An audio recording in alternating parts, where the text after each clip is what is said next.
नमस्कार दोस्तों, आपका स्वागत है कथाएं फॉर फन में। नवरात्रे आ चुके हैं, माँ दुर्गा के स्वागत का समय है। तो इस समय हम सभी देवी की आराधना करते हैं। तो माँ दुर्गा से संबंधित बहुत सारी गूढ़ कथाएं खोजकर मैं आपके लिए ले आई हूँ। देवी के अलग अलग रूपों के प्रागट्य की, और इन कहानियों को नियमित सुनने से अवश्य ही देवी माँ आपके जीवन में भी प्रकट होंगी। ऐसी मेरी ईश्वर से आराधना है कि देवी माँ हम सब पर अपनी कृपा बनाए रखें और हमारे जीवन में प्रकट हों। तो आज मैं आपको सुनाती हूँ भगवती श्री दुर्गा के बारे में कुछ बातें। अनंत कोटि ब्रह्मांड की अधिष्ठात्री देवी श्री दुर्गा ही पूरे विश्व को सत्ता और स्फूर्ति प्रदान करती हैं। इन्हीं की शक्ति से ब्रह्मादि देवता उत्पन्न हुए हैं, जिन्होंने विश्व की उत्पत्ति की है। इन्हीं की शक्ति से विष्णु और शिव प्रकट होते हैं, जो सृष्टि का पालन और संहार करते हैं।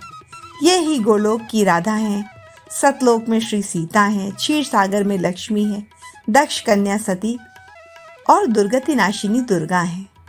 शिव पुराण के अनुसार माँ दुर्गा के प्रागट्य की कहानी इस प्रकार है। प्राचीन काल में दुर्गम नामक एक महाबली राक्षस था। उसने ब्रह्मा जी से वरदान प्राप्त करके चारों वेदों को लुप्त कर दिया। वेदों के अदृश्य हो जाने से सारी वैदिक क्रियाएं बंद हो गईं। उस समय ब्राह्मण और देवता भी दुराचारी हो गए। ना कोई दान देता, ना कोई तप और उपासना करता, ना ही यज्ञ करता और ना होम के लिए कहीं जाता। इसका परिणाम यह हुआ कि पृथ्वी पर 100 वर्षों तक सब कुछ बंद हो गया। यज्ञ पूजा पाठ कुछ भी नहीं हुआ, और इसके दुष्परिणाम से पृथ्वी पर वर्षा बंद हो गई, और वर्षा न होने से तीनों लोक में हाहाकार मच गया। सब लोग दुखी हो गए। कुआं, बावड़ी, सरोवर, तालाब, समुद्र सब सूख गए। सभी लोग भूख प्यास से तड़पने लगे। प्रजा के महान दुख को देखकर सभी देवता महेश्वरी योगमाया की शरण में गए। देवताओं ने भगवती से कहा, महामाए, अपनी सारी प्रजा की रक्षा करें, हम सभी को बचाएं। सभी लोग अकाल पड़ने के कारण भोजन और पानी की कमी से तड़प रहे हैं, चेतना रहित होने हैं। सब जगह त्राही त्राही मची हुई है माँ। जैसे आपने शुंभ, निशुंभ, चंड, मुंड, रक्त बीज, मधुकैटभ और महिष आदि असुरों का वध करके हमारी रक्षा की थी, वैसे ही दुर्गमासुर के अत्याचार से हमारी रक्षा कीजिए। देवताओं की प्रार्थना सुनकर कृपामयी देवी जी ने उन्हें अपने अनंत नेत्रों से युक्त स्वरूप का दर्शन दिया। इसके बाद पराअंबा भगवती ने अपने अनंत नेत्रों से अश्रुजल की सहस्त्रों धाराएं प्रवाहित कर दी। उन धाराओं से सब लोग तृप्त हो गए। समस्त औषधियां सिंच गईं। सरिताओं और समुद्रों में फिर से बहुत सारा अगाध जल भर गया। पृथ्वी पर शाक, सब्जी, फूल, फल, मूल आदि उत्पन्न होने लगे। देवी की इस कृपा से देवता और मनुष्य सहित सभी प्राणी तृप्त हो गए। इसके बाद देवी ने देवताओं से पूछा, अब मैं तुम लोगों का और किस प्रकार से कार्य कर सकती हूँ? तुम्हें और क्या चाहिए, मांगो।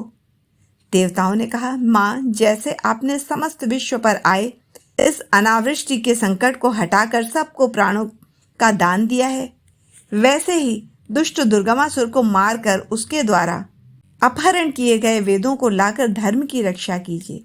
देवी ने एवं अस्तु कहकर देवताओं को संतुष्ट कर दिया। देवता उन्हें प्रणाम करके अपने अपने स्थान पर लौट गए। तीनों लोकों में आनंद छा गया। जब दुर्गमासुर को इस बात का पता चला, उसे यह रहस्य पता चला, तब उसने अपनी आसुरी सेना को लेकर देवलोक को घेर लिया। करुणामयी माँ ने देवताओं को बचाने के लिए देवलोक को चारों ओर से अपने तेज मंडल की एक चारदीवारी से घेर दिया और स्वयं घेरे के बाहर आ डटी। देवी को देखते ही दैत्य ने उन पर आक्रमण कर दिया। इसी बीच देवी के दिव्य शरीर से काली, तारा, छिन्नमस्ता, श्रीविद्या, भुवनेश्वरी, भैरवी, बगलामुखी, ध्रुमावती, त्रिपुर सुंदरी और मातांगी, ये 10 महाविद्याएं अस्त्र शस्त्र लेकर निकली, और अनंत मातृकाएं भी प्रकट हो गईं। उन सब ने अपने मस्तक पर चंद्रमा का मुकुट धारण किया हुआ था।